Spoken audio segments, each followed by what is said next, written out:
옆 사람하고 인사하겠습니다. 반갑습니다. 자, 오늘은 마태복음 14장 읽은 본문을 가지고 불신앙은 두려움을 낳고 믿음은 소망을 낳는다, 그런 주제로 말씀을 전하겠습니다. 세계 제2차 대전 중에 솔직되었던 독일의 이 포로 수용소들이 많이 있었죠. 제일 유명한 게 아우슈비츠, 그러면 다 알죠. 그런데 이제 그 2차 대전 전쟁이 끝나고 연합군들이 이제 독일을 점령해 가지고 그 포로 수용소들을 이렇게 이제 점검하는 가운데 한 포로 수용소 벽에 이런 글이 발견되었다고 합니다. 벽에다 어떤 분이 써놓은 건데요, 이런 글입니다. 태양이 빛나지 않을 때라도 나는 태양이 존재함을 믿습니다. 내가 느낄 수 없을지라도 나는 사랑이 존재함을 믿습니다. 비록 지금 침묵하고 계실지라도 나는 하나님이 계심을 믿습니다. 믿음의 사람이 쓴 글이에요. 자, 이 아우슈비츠 포로 수용소에서 언제 가스실로 끌려가 죽을지 모르는 그런 사람들 아니에요. 무슨 거기 소망이 있겠습니까? 이 절망적인 상황 속에 있었는데 이분은 절망적인 상황을 바라보지 않고 하나님을 바라보고 살았던 것 같아요. 하나님을. 그래서 다른 사람들보다 소망을 가지고 이 수용소 생활을 이겨낼 수가 있었습니다. 요즘 우리 이제 코로나로 인한 경제적, 심리적, 또 육체적 고통으로 인해서 하루하루 힘든 시간을 보내고 있는 분들이 우리 이웃들 중에 상당히 많이 있습니다. 너무 힘들어하는 분들이 많이 계세요. 그러나 먹구름이 잔뜩 끼어 있다고 태양이 존재하지 않는 것은 아닙니다. 잠시 후면 짙은 먹구름이 물러가고 찬란한 태양빛이 비칠 날이 곧 올 줄로 믿습니다. 왜냐하면은 하나님이 살아계시잖아요. 하나님이 안 계시다 그러면 우리에게 뭔 소망이 있겠습니까, 여러분? 우리 할 수 있는 일이 없는데 하나님이 살아계십니다. 살아계실 뿐만 아니라 늘 우리와 함께 계세요. 느껴지십니까? 하나님이. 그럼 그 사람 얼마나 행복하겠어요. 우리 곁에 계시면서 우리들을 지켜주고 계세요. 지금 이 시간에도, 우리가 예배 드리는 이 시간에도 하나님께서 우리의 예배와 기도 가운데 함께 계시고 우리의 예배를 받아주시고 기도에 응답해 주시는 줄로 믿습니다. 우리의 믿음이죠. 하나님이 함께 하심을 이렇게 믿으면 절망이 사라지고 소망이 가득한 행복한 인생이 됩니다. 그러나 하나님을 믿지 않으면 불안과 두려움이 가득한 불행한 인생이 됩니다. 그러므로 이 고통이 가득한 이 세상을 우리가 이겨내면서 살 수 있는 힘은 다른 게 아니에요. 오직 믿음이에요. 믿음. 하나님에 대한 믿음, 주님에 대한 믿음, 주님이 살아계시고 나와 함께 계신다, 나를 지켜주신다 하는 이 믿음이 있어야 살 수 있습니다. 그래서 우리가 기도할 때 제일 많이 기도해야 될 부분이 자기의 믿음을 위해서 기도해야 돼요. 우리 인간의 믿음이 완전하지가 않아요. 아직 구원이 완성되지 않았기 때문에 우리가 믿음이 있는 것 같아도 조금만 삶의 위기가 닥쳐오고 어려움이 닥쳐오면 흔들려요. 믿음이. 주님을 바라보지 않고 자꾸 상황을 바라보게 되고 우리의 믿음이 흔들립니다. 그래서 늘 기도하지 않으면, 늘 주님을 바라보지 않으면 우리의 믿음은 아주 보잘것없는 믿음이에요. 오늘은 좋은 것 같은데 내일 또 흔들리고, 오늘 예배 드릴 때는 오늘 말씀 듣고 믿음이 생겼는데 내일 또 흔들려요, 세상을 보면. 그래서 우리는 매일 기도해야 되고 매일 주님을 의지해야 되고 매일 주님을 바라봐야 돼. 하루도 쉬면 안 돼요. 목사인 저도 하루도 기도를 쉬면은 그날 하루를 주님과 함께 동행할 수가 없습니다. 오늘 본문은 이제 예수님이 풍랑 속에서 두려워하고 있는 제자들을 구원해 주시는 그런 이야기입니다. 특별히 그 제자들 가운데서도 오늘 이 에피소드의 이제 주인공은 베드로예요. 너무나 유명한 이야기죠. 베드로가 주님을 바라볼 때는 풍랑으로 뛰어내려가지고 바다를 걸을 수 있었지만 풍랑을 바라볼 때는 갑자기 겁이 나고 의심이 생겨가지고 풍랑에 빠져요. 바다에 빠지게 됐지 않습니까? 그때 우리 예수님이 베드로에게 하신 말씀이 믿음이 작은 자여 왜 의심하느냐. 어쩌면 우리에게 하시는 말씀입니다. 믿음이 작은 자여 왜 의심하느냐. 하나님을 완전히 믿지 못하고 불안해하고 두려워하고 그러는 우리들에게 믿음이 적은 자여 왜 의심하느냐, 주님이 그렇게 꾸짖으실 수 있어요. 여러분들은 오늘 말씀을 듣고 믿음이 없는 사람이 아니라 믿음의 사람이 되기를 주의 이름으로 축복합니다. 말씀을 한번 보세요. 오늘 이제 말씀의 좀 더 큰 문맥 속에서 보면은 예수님이 이제 디베리아 광야 혹은 베세다 광야 우리가 이렇게 말하죠. 거기서 이제 말씀 사역을 하셨습니다. 엄청나게 많은 사람들이 몰려왔는데 대략 애들까지 한 2만 명 정도 몰려왔을 거예요. 말씀을 증거하고 또 저녁이 되니까 먹을 게 없잖아요. 우리 예수님께서 물고기 2마리, 떡 5개, 오병이어로 이 2만 명의 사람들을 다 먹이시고 12광주리를 남기신 기적을 이제 이렇게 일으키셨죠. 그랬더니 요한복음에 보면 사람들이 깜짝 놀랄 정도가 아니죠. 떡 5개하고 물고기 2마리로 2만 명이 먹고 12광주리가 남았는데 이분이 정말 메시아구나 그래가지고 예수님을 그 이스라엘의 왕으로 세우려고 그랬어요. 왕으로 세우고 이제 군대를 모아가지고 로마하고 이제 한판 하려고 이제 왕으로 세우려고 하니까 이 제자들이 그냥 한껏 고무했습니다. 고무가 됐어요. 야, 이제 드디어 예수님이 왕이 되면은 우리 12명은 거기에 쫙 장관 자리 하나씩 차지하고 이제 권력자가 되는구나. 그래가지고 막 제자들이 부안해동하고 막 이런 상태가 된 겁니다. 그런 상태에서 이제 오늘 예수님이 하신 말씀이고 그 다음 사건이에요. 예수님이 보니까 큰일 났어요, 제자들이. 주님의 제자가 되는 길은 그런 무슨 권세를 얻고 부를 얻고 영광을 누리는 길이 아니라 십자가를 지는 길을 가야 되는데 지금 거기에 한껏 고무가 되어 있어요. 그래서 예수님이 위기의식을 느낀 거죠. 그래가지고 이제 오늘 말씀해 보면은 무리들로부터 제자들을 분리를 시키고 막 급하게 배를 태워가지고 바다 저쪽 건너편으로 건너가게 하십니다. 그렇게 얘기가 시작돼요. 그게 이제 22절 한번 그런 이 문맥 속에서 한번 읽어보겠습니다. 시작. 배를 타고 앞서 건너편으로 가게 하시고 그래서 예수님이 즉시 제자들을 재촉하신 거예요. 요한복음 본문에는 그 왕으로 세우려고 하고 그 왕이 예수님이 된 다음에 자기들이 권력을 누리려고 하는 그 부분을 상당히 강조했습니다. 요한복음은. 근데 오늘 마태복음은 그 부분을 강조하지는 않아요. 그래서 제가 오늘 그 부분은 설교하지 않습니다. 이제 그 다음 얘기예요. 그러니까 예수님이 즉시로 제자들을 분리시켜서 재촉을 했다 그러잖아요. 재촉을 빨리 배에다 태워가지고 그게 큰 위기인 거죠. 바다 건너편으로 건너가게 하셨어요. 그러니까 내 마음속에 예수님을 믿고 예수님을 통해서 막 돈 많이 벌고 막 세상의 영광을 누리고 이런 생각이 있다면은 위기예요. 위기. 빨리 기도해야 됩니다. 자기 자신.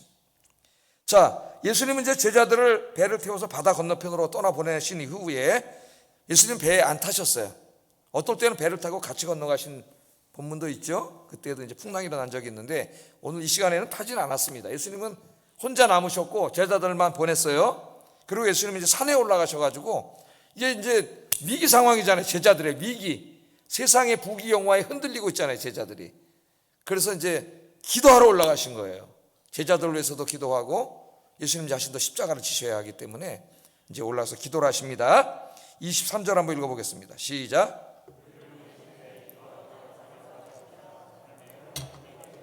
산에 올라가셔서 저물었습니다. 밤이 되고 거기서 혼자 계시면서 거기서 이제 기도를 하신 거죠. 기도를.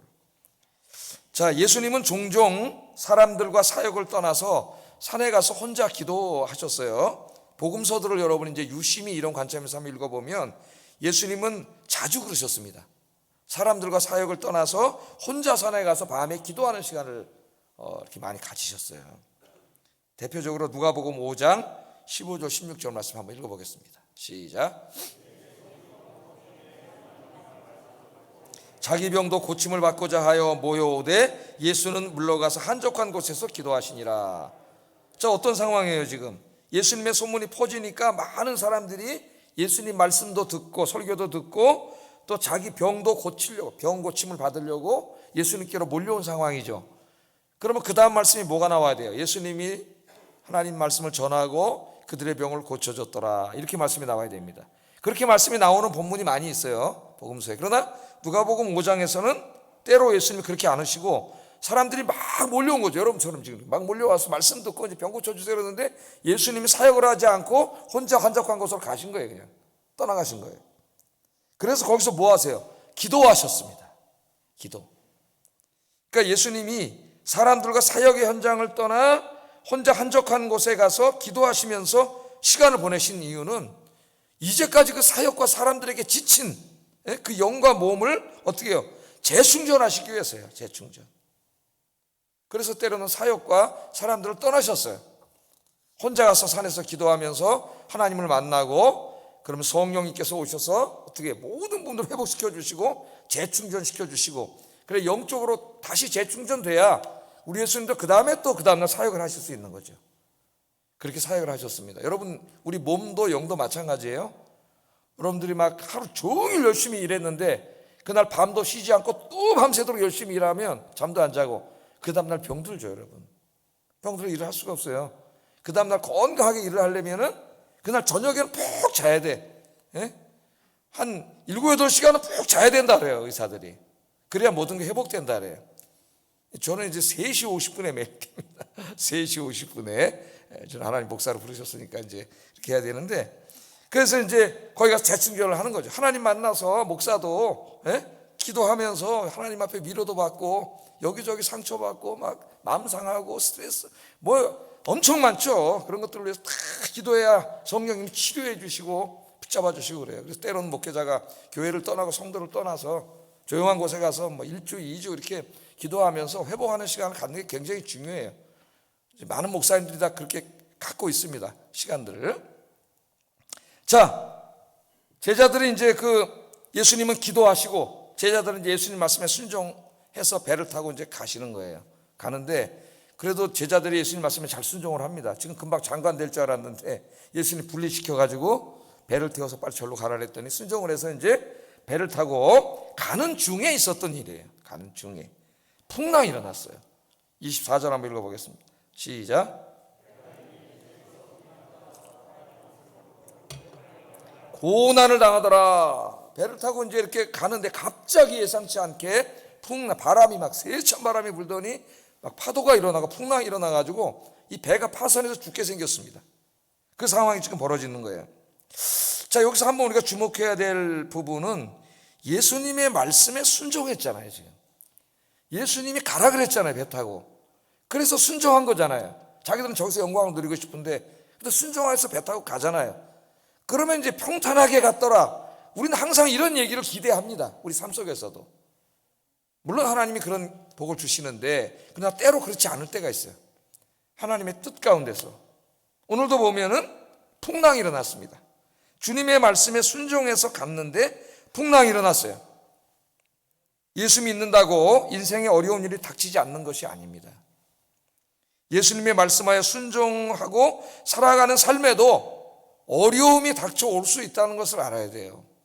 이거를 모르면 잘 될 때는 누구나 교회 잘 나오고 믿음이 좋은 것 같아요. 조금만 어려워지면 쓰러집니다. 그러나 우리 하나님을 믿는 사람들의 인생에 고난이 닥쳐올 때 그 고난은 무의미한 고난이 아니라 그 고난 속에는 우리를 향하신 하나님의 선하신 뜻이 반드시 있습니다. 의미 없는 고난은 없어요. 안 믿는 사람들은 그렇게 말할 수 있겠죠. 내 인생 재수가 없거나 운이 없거나 그래서 이런 일이 생겼다, 이렇게 운명이야. 조금 더 성숙한 사람은 운명이야, 내가 어쩔 수 없어, 그렇게 얘기하겠지만 우리 그리스도인들은 운명론자가 아니에요. 어떤 사람은 운명이야, 그런 말 절대 하면 안 돼요. 운명은 아무 의미가 없는 거예요. 그냥 체념하고 고난을 받아들이는 거예요. 우리는 운명이 아니라 하나님의 주권과 섭리를 믿죠. 믿습니까? 이 고난은 분명히 하나님께서 나는 너무 힘들지만 나의 영적인 혹은 육적인 이익과 선을 위해서 하나님이 나에게 허락하신 거예요. 어떨 때는 그 이유와 뜻을 다 알 때도 있지만 어떨 때는 이해하지 못할 때도 있습니다. 저도 마찬가지. 그 유명하신, 이제 은퇴를 하셨지만 지구촌교회 이동원 목사님, 제가 몰랐는데 얼마 전에 제가 어떻게 기사를 읽다가 이분이 이렇게 어려움을 당하는지 깜짝 놀랐어요. 2020년인가 한 2년 전에 미국에서 변호사를 하던 둘째 아드님이 암으로 돌아가셨더라고. 그래서 그 아픈 마음을 얘기하는데 글을 읽어봤더니 그런 말 했어요. 하나님이 내 아들을 왜 이 나이에 천국에 데려가셨는지 영원히 알지 못할 것 같습니다. 그 뜻은. 그러나 믿음으로 걸어가겠습니다. 솔직한 말을 한 거예요. 왜 내 아들을 데려갔을까? 하나님 뜻이 뭘까? 분명히 있을 텐데 자기가 이해할 수 없는 거죠. 그것은 뭐 누구나 어떻게 인간이 이해할 수 있겠어요? 그러나 믿음으로, 하나님의 주권을 믿음으로 걸어가겠다 그러면서 10가지 감사를, 손양원 목사님도 10가지 자식들을 잃고 감사를 했는데 10가지 감사를 했죠. 그게 믿음이에요, 여러분. 그게 믿음. 때로는 우리가 다 이해할 수 없는 일들이 벌어지지만 거기에는 분명한 하나님의 뜻이 있습니다. 모든 것이 협력하여 선을 이루게 하실 겁니다. 또한 우리의 인생은 이 땅에 우리 100세도 안 되는 짧은 것으로 끝나는 게 아니에요. 영원한 세상이지, 영원한 세상. 그래서 이 마틴 루터가 이야기했듯이 우리의 고난을 이해하려면 영원의 시각에서 바라보지 않으면 다 이해할 수 없다 그랬어요. 이 해 아래 지평에서만 바라보면 다 이해할 수 없습니다. 그러나 해 아래 지평은 우리 전체의 삶 속에서 점도 안 되는 짧은 시간이죠. 그래서 항상 종말론적인 시각에서, 영혼의 시각에서 바라봐야 돼요. 바라봐야 돼요. 그게 진짜 믿음이에요. 성숙한 믿음. 자, 하여튼 고난이 올 수 있습니다. 제자들이 이제 가다 이 고난을 당했죠. 그런데 이 풍랑이 일어났는데 이 요한복음 6장 19절 병행 구절에 보면 큰 바람과 높은 파도라 그랬어요. 그러니까 조그만 게 아니에요. 엄청나게 세찬 태풍 같은 게 불어온 거죠. 막 바닷물이 막 넘치고 그러니까 배가 앞으로 갈 수도 없고 막 지금 거의 파손해서 이제 희망이 없어 보이는 그런 상황이라고 생각하면 되겠어요. 자, 그런데 여기 한번 보세요. 이 제자들의 대부분은 직업이 뭡니까? 어부예요. 바로 그 갈릴리 호수. 어떨 때는 호수라 그러고 어떨 때는 바다라 그러는데 그 호수가 너무 커서 사람들은 바다라고도 했어요. 뭐 오류가 있는 게 아니라 호수이기도 하고 바다이기도 하고. 거기서 어려서부터 잔뼈가 굵은 사람들입니다. 거기서 고기 잡고 이제 어른이 돼서는 배를 타고 고기를 잡고 어부들이죠. 예수님이 언제 이 사람들 베드로, 야고보, 안드레, 요한 이 사람 언제 불렀어요? 고기 잡고 있을 때 혹은 그물 깃고 있을 때 이럴 때 불렀잖아요, 제자로. 그러니까 이 바다의 풍랑을 헤쳐나가는 데는 누구보다도 경험이 많고 지식이 많은 능력이 있는 사람들인데 오늘 성경에 보면 이 사람들이 밤새도록 이게 고난을 당했다는 그렇게 얘기를 해요. 고난을 당했다. 짧은 한마디로 얘기했지만은 그들이 통제할 수 없는 상황이 된 거죠. 이제. 자, 몇 시까지 그랬냐면은 밤 4경까지 그랬다 그랬습니다. 4경까지. 근데 이제 막 고난을 당하고 이제 막 두려움과 공포와 막 오늘 예수님 두려워하지 말라 안심하라 그런 걸로 봐서 막 이제 진짜 두려워하고 있었던 것 같아요. 이제 우리 꼼짝없이 죽게 생겼다. 근데 그때 이제 예수님이 찾아오세요. 어떻게 찾아오시느냐? 풍랑 바람이 불고 바닷물이 물결을 치는데 저쪽에 보니까 예수님이 그냥 딱 편하게 걸어오세요. 바다 위를. 25절 한번 읽어보겠습니다. 그 모습을 보겠습니다. 시작. 밤 4경이라고 하면 로마 시간으로 4경은 우리나라 시간으로 하면 오전 한 3시에서 한 6시 정도 됩니다. 그러니까 새벽이 가장 깊었을 때예요.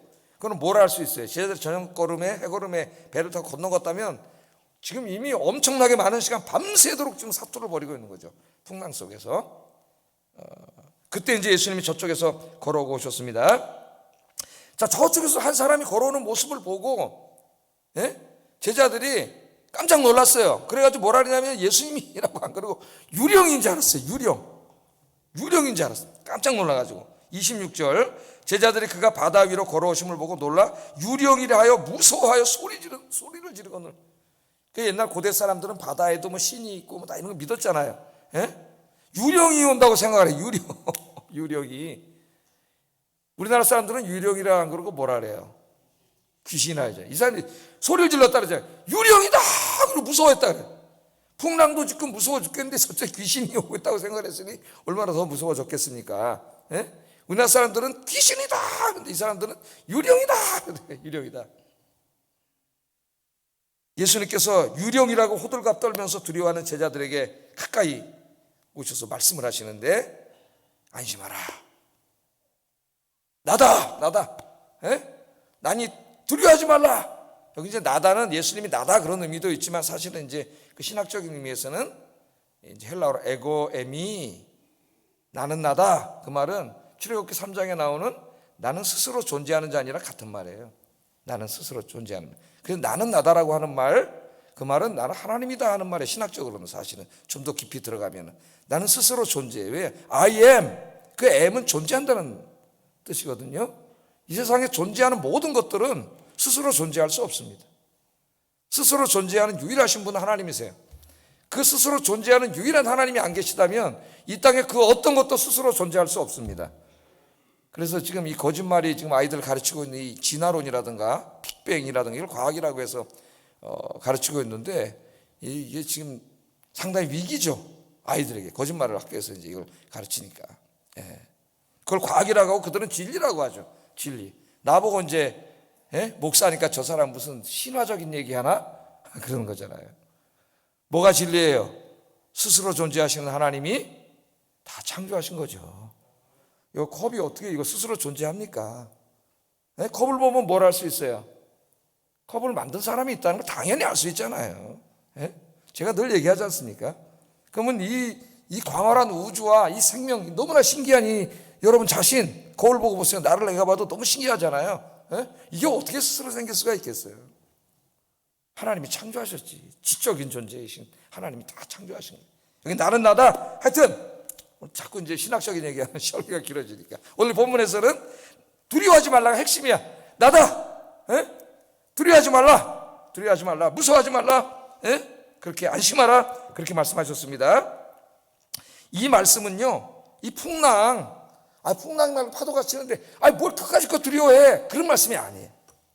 우리 예수님은 이미 인간의 몸을 입고 오셔서 그 풍랑 속에 있으면 누구나 두렵다는 걸 알고 있어요. 우리가 너무 힘든데 그까짓 거 갖고 뭘 힘들어해, 그러시는 분이 아니에요. 우리 예수님은 다 알고 계시죠. 우리가 얼마나 힘든지. 오늘 여기 말씀 그런 뜻이 아니고 어떤 뜻이에요? 네가 비록 이 풍랑이 일고 바람이 불어서 절망적인 상황이 있다고 생각하고 두렵지만은 그건 내가 아는데, 그러나 저건 뭐라 그러는 거야? 안심하라고 하는 말, 두려워하지 말라. 내가 능히, 나는 나다 이 말하는, 나는 하나님이다 그 말이라 그랬죠. 내가 능히 풍랑을 잠잠케 하고 너희들을 구원할 수 있다는 것을 믿으라 그 말이에요. 믿으라. 오늘 제목에 나타나지 않습니까? 믿으면 소망이 생기고 믿지 못하면 절망에 빠지게 됩니다. 절망. 살다 보면은요, 정말 누구도 장담할 수 없습니다. 언제 우리 인생에 이런 풍랑이 닥쳐올지 모르죠. 우리 인간이 대단한 것 같지만 조금만 삶의 위기가 닥쳐와도 우리 아무것도 아니라는 걸 알게 돼요. 아무것도 아니. 진짜로 내가 모든 걸 다 할 수 있는 줄 알았는데 아무것도 할 수 없어요. 하나님이 때로는 그런 상황에 처하게 하셔요. 제가 체험을 해요. 그때 우리는 비로소 하나님의 은혜가 아니면 살 수 없다는 것을 그때 비로소 배워요. 비로소. C.S. 루이스가 그 유명한 얘기를 했지 않습니까? 이제 기독교인이 돼가지고 막 기독교 지성인으로서 글도 쓰고 강연도 하고 막 이렇게 자기가 이렇게 살았는데, 어느 날 2차 대전이 일어나가지고 막 독일군 비행기들이 떠서 런던을 공습을 하는데 너무 무서워가지고 책상 밑에 들어가서 또 살려주세요. 자기가 그랬다는 거예요. 자기가 이때까지 믿음에 대해서, 하나님에 대해서, 하나님의 살아계심과 존재에 대해서 스스로 존재하신 하나님, 야훼 하나님의 설교하고 강연하고 책을 썼는데, 그러면서 그때 자기가 깨달은 게 뭐냐? 인간은 진짜 의지할 게 요만큼만 있어도 하나님을 전적으로 의지하지 않는다는 걸 자기가 알았다는 거예요. 요만큼만 있어도. 그날 하나님 다 가져간 거예요. 책상 밑에 들어가서 자기가 대단한 사람인 줄 알았는데 아무것도 아닌 거예요. 그냥 살려주세요 밖에 못하는 거예요. 자기가 하나님 살려주세요. 중요한 걸 깨달은 겁니다. 거기서 그걸 깨달아야 돼요. 인생에 여러분. 정말 자기가 요만큼만 갖고 있어도 그거 붙잡으려고 그래 자꾸 사람이. 그럼 어느 날 하나님 그거 싹 없애버려요. 그것까지. 그럼 진짜 당황해요. 할 수 있는 게 없어요. 그때 인간은 비로소 하나님을 바라보게 되는데, 여러분 주님을 바라보시기를 주의 이름으로 축복합니다. 주님을 바라봐. 나다 두려워하지 말라. 우리 주님이 그렇게 말씀하시잖아요. 두려워하지 말고 상황, 풍랑을 바라보지 말고 주님을 바라보세요. 그 풍랑이 일어나도 혼자가 아니라 그 곁에 누가 계세요? 지금 주님이 계시잖아요. 주님이. 이걸 믿으면 풍랑 속에서 힘들고 두렵기도 하겠지만 소망이 생깁니다. 이겨나갈 수 있어요. 어차피 우리 인생은 그런 일들의 연속이에요. 믿음은 그것을 이겨나갈 수 있는 힘을 주는 거예요. 믿는 자와 안 믿는 자가 뭐가 달라? 믿는 자에겐 고난이 없어. 그게 아닙니다. 고난이 오지만 그러나 그것을 능히 이겨나갈 수 있는 힘이 있어요. 그 사람에게는. 자이언트가 되는 자이언트. 그게 믿음이에요. 믿음의 힘. 주님, 베드로가 예수님 말씀을 듣고요, 보니까 예수님이잖아요. 자기들은 배를 타고도 막 지금 두려워하고 있는데 그냥 바다를 걸어오고 계시지 않습니까?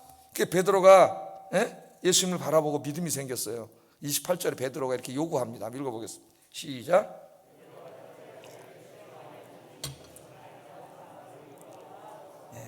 만일 주님이시라면은 나를 명하사 물 위로 예수님처럼 걷게 해주세요. 걸어가게 해주세요. 예수님 배가 여기 있으면 저쪽에 계시잖아요. 지금 그리로 가게 해달라는 거예요. 응? 자, 예수님 바다 한가운데 계시기 때문에 그 예수님께로 가려면 일단 뛰어내려야 됩니다. 지금 풍랑이 막 일고 있어요. 파도가 치고 바람이 불고 있습니다. 그 가운데로 뛰어내리지 않으면 갈 수가 없어요. 그런데 뛰어내려서 가게 해달라고 요구를 하고 있어요. 예? 29절에 베드로가 배에서 내려 물 위로 걸어서 예수께 가되 이런 말씀이 있습니다. 진짜 뛰어내렸어요. 그러니까 믿음이 대단한 거예요. 여러분, 뛰어내릴 수 있겠습니까? 예? 때로 하나님이 그걸 우리에게 요구하셔요. 네가 믿는다고만 하지 말고 두려워하지 말고 불안하지 말고 그 방향을 향하여 일보를 내디디라고 말씀하세요. 그게 믿음이에요, 여러분. 내가 여기서 일보 나가면 큰일 날 것 같고 죽을 것 같고 불안해하는데, 하나님이 나와 함께 계심을 믿고 일보를 내디디면 우리 주님이 지켜주심을 체험하게 될 줄로 믿습니다. 때로 그래서 그 정신과 의사들도 뭐 좀 다른 개념일 수도 있겠지만은 그 공황 장애나 이런 걸 이제 고통당하는 사람, 바깥에 못 나가고 그런 사람도 있습니다. 뭐 이제 지하철 못 내려가요. 지하철이 무너질까봐. 버스도 장거리 버스 못 타요. 답답해서 문을 닫아 놓고 있기 때문에. 어떤 사람은 직장 가다 3번씩 내려서 갈아타고 갔다는 사람도 있어요. 어떤 사람은 바깥에는 못 나가 죽을까봐 안에만 있는 거예요. 그때 그 사람들이 이제 이 정신과 의사들이 제일 효과가 있는 치료가 뭐냐면 역발상 치료입니다. 나가라는 거예요. 자, 오늘 날씨 좋은 날, 오늘 나가서 멋지게 죽자. 그리고 그 문을 열고 박차고 일보를 과감히 빡 내딛지 않으면 평생 그 불안에 갇혀 살게 돼요.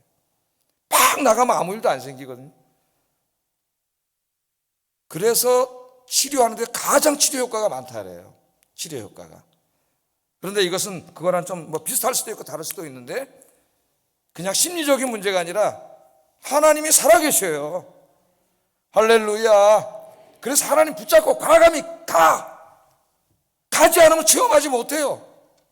저도 그것을 체험했고 네가 설교했잖아. 설교한 대로 해봐.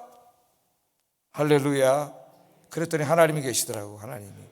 그 이후에 지금까지 이렇게 하나하나 보면은 진짜 하나님을 내가 바라볼 때 놀라운 방법으로 하나 다 해결되고 마지막 저기 지금 저 뭐 사택이 이제 화요일날 마지막 잔금 처리하면 이제 끝나는데 여러분이 잘 알다시피 지금 3, 4년 안에 집값이 계속 떨어져서 매매가 안 될 거라고 모든 사람들이 예상하고 있는 이 불가능한 속에서 이제 하루에 제가 한 7번씩 매일 기도를 했어요. 교회 조금이라도 폐해가 될까봐. 근데 하나님이 그냥 바로 해결해 주시더라고. 할렐루야. 주님을 바라보면 절망이 없다. 제 일부 때는 이 얘기는 안 했는데 여러분 상황 바라보지 말고 풍랑 바라보지 말고 주님 바라보고 사시는 여러분들에게 주의 이름으로 축복합니다. 그래 베드로가 뛰어내렸어요. 그러니까 진짜 걷는 거야. 깜짝 놀랐겠지. 자기가 탁탁탁탁 가는데 예수님처럼 걷는 거예요. 얼마나 놀랐겠어요.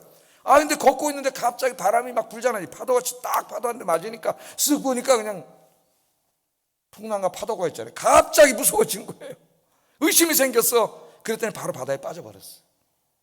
이게 지금 우리의 그 심리와 우리의 삶은 너무 잘 보여져요. 믿음이 있을 때 없을 때. 살려주세요. 살려주세요. 예수님이 그를 건져서 살려주셨다 그랬습니다. 그러면서 예수님이 말씀을 하셨어요. 우리에게 하시는 중요한 말씀 31절 32절 한번 읽어보겠습니다. 시작.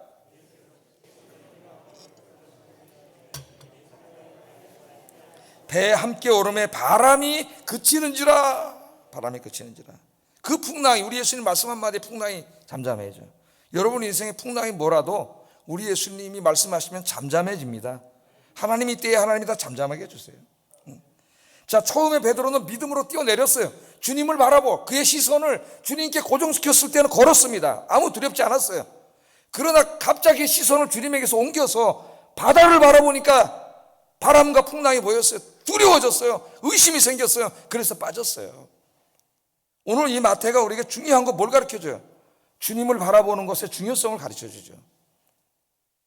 우리 예수님이 믿음이 없는 자여 왜 의심했느냐 책만 하셨는데 여기 의심은 신학적인 의미가 아닙니다. 베드로가 예수님이 하나님의 아들 구원자임을 믿지 않았다는 그런 말이 아니에요. 여기에 믿음은 실제적인 믿음이에요. 실제적인 믿음, 실천적인 믿음. 그의 삶 속에서 정말 풍랑이 일어났는데 그 풍랑을 내 주님께서 내 곁에 계시면서 능히 해결해 주실까를 진짜 믿느냐 하는 그 믿음이에요. 그 믿음. 그 믿음이 있습니까? 신학적인 믿음 말고요. 하도 들어가지고 그런 신학적인 믿음, 습관적인 믿음. 제가 얘기했죠. 진짜 자기가 믿음이 있는가 없는가는 생명이 왔다 갔다 하는 위기에 처해보지 않고는 자기 믿음의 정체를 알 수 없어요. 우리는 그때 가봐야 내 믿음이 얼마나 아무것도 아닌 형편없는 믿음이었는가를 우리가 깨닫게 돼. 거기에서 여러분, 마르다와 마리아 같은 사람 보세요. 믿음이 얼마나 좋아요. 근데 오늘 동생이 죽었어. 나흘이 지났어요. 나흘이. 무덤에 넣고 돌을 닫았어요. 예수님 늦게 오셨어요. 예? 아유, 예수님이 여기 계셨으면 내 동생이 안 죽었을 텐데 막 울고 그러잖아요.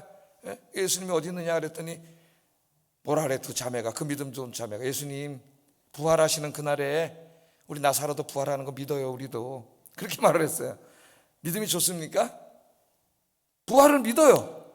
주님을 믿어요. 영생을 믿어요. 그러나 바로 삶의 현장 속에서 그 죽은 동생이라 할지라도 주님이 능히 살릴 수 있다는 걸 안 믿어요. 이거 이신론적 신앙이라 그래요. 하나님 살아계십니다, 여러분. 우리가 무슨 헛된 관념을 쫓고 그냥 심리적인 위로를 얻으려고 기도하는 게 아니에요.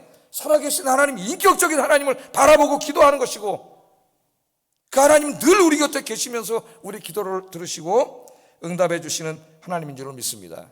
오늘 예수님 왜 의심하냐 그 말은, 왜 그걸 의심하냐 그 말이에요. 왜 내가 너를 능히 풍랑에서 구해줄 수 있다는 그거를 왜 의심하고 믿지 않느냐, 그걸 책망하시는 거예요. 오늘 이 시간에 이 말씀은 주님이 우리에게 하시는 말씀입니다. 여러분들은 믿음 있는 사람 되기 바랍니다. 믿음 없는 사람들, 그래서 삶에 문제가 있을 때마다 두려워하는 사람들에게 우리 하나님이 이렇게 말씀하셨죠. 유명한 이사야 43장 1절 3절 한번 이 말씀 읽어보겠습니다. 이사야 43장 시작. 너를 지으신 이가 말씀하시느니라. 너는 두려워하지 말라. 내가 너를 구속하였고 내가 너를 지명하여 불렀나니 너는 내 것이라. 내가 물 가운데로 지날 때에 내가 너와 함께 할 것이라. 강을 건널 때에 물이 너를 침몰하지 못할 것이며 내가 불 가운데로 지날 때에 타지도 아니할 것이요 불꽃이 너를 사르지도 못하리니 대저 나는 여호와 네 하나님이요 이스라엘의 거룩한 이요 내 구원자이미로다. 아멘.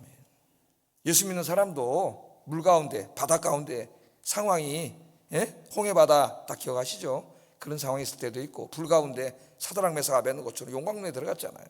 그런 고난이 상징적인 용어로 다 누구나에게 올 수 있어요. 안 오는 게 아니에요. 그러나 물과 불을 바라보는 자는 쓰러집니다. 못 일어나요. 두려워요.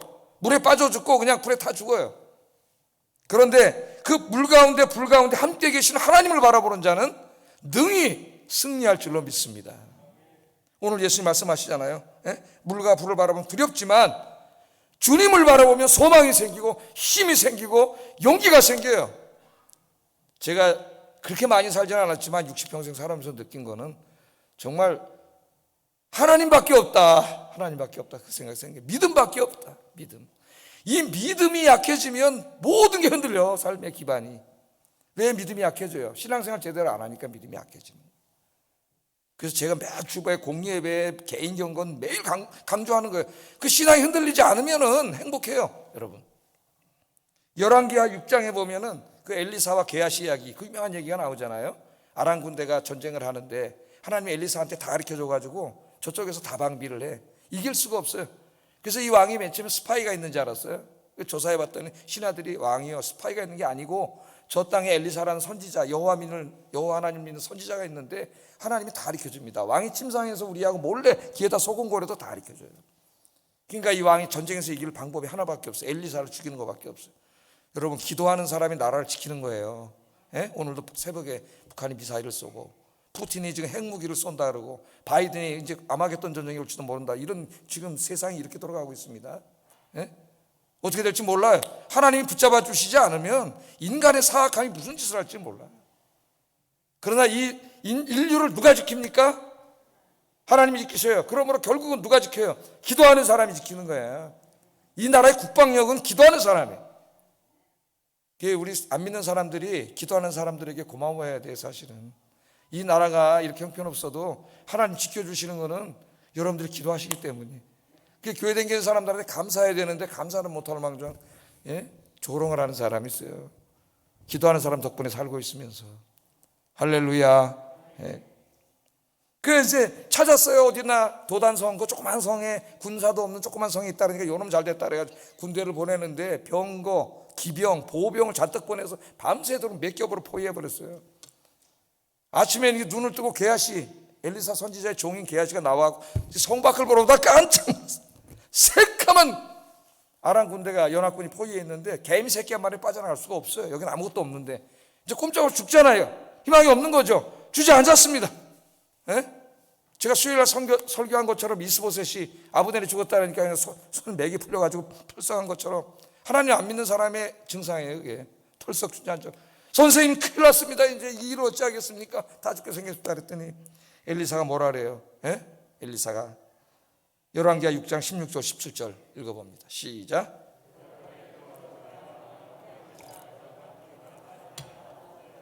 기도하며 이르되 여호와여 원하건대 그의 눈을 열어서 보게 하옵소서 하니 여호와께서 그 청년의 눈을 여심해 그가 보니 불말과 불병거가 산에 가득하여 엘리사를 둘렀더라. 아멘. 여러분 불말과 불병거로 지켜주세요. 예? 이 육안으로 보는 사람은 하나님이 보이지 않아 맨날.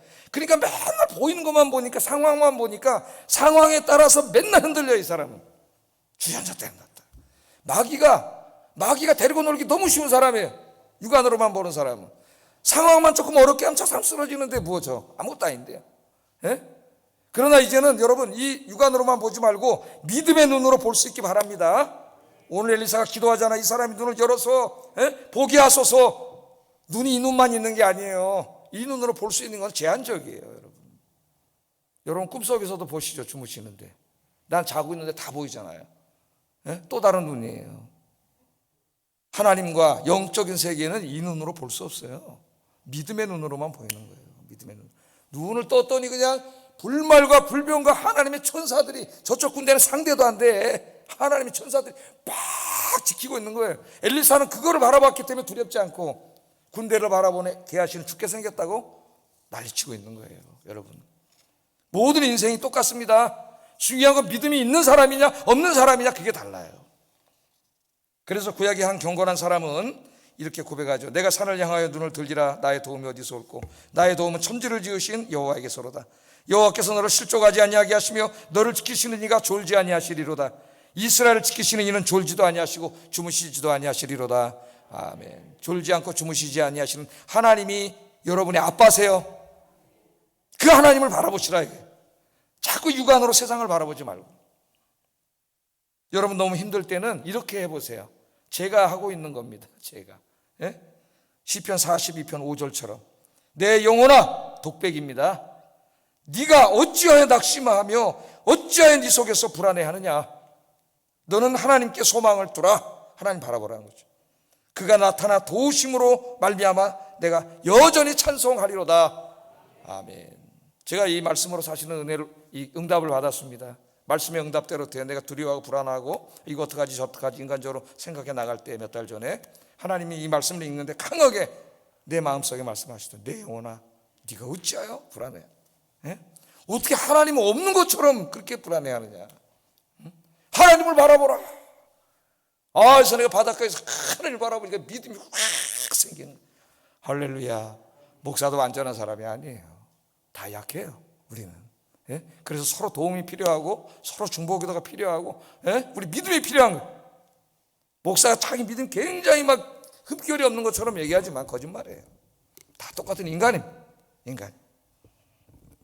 하나님 바라보면 믿음이 생깁니다. 확신이 생깁니다. 두려움이 사라집니다. 할렐루야. 오늘 이제 그 다음 말씀을 보세요. 배가 도착했어요. 저 건너편에 게네사렛이라는 마을에 도착했습니다. 예수님 오셨다는 소문이 어떻게 퍼졌는지 사람들 귀에 금방 얘기해가지고 새카맣게 많은 사람들이 예수님께 몰려왔어요. 왜 몰려왔느냐? 34, 36절 한번 읽어봅니다. 시작.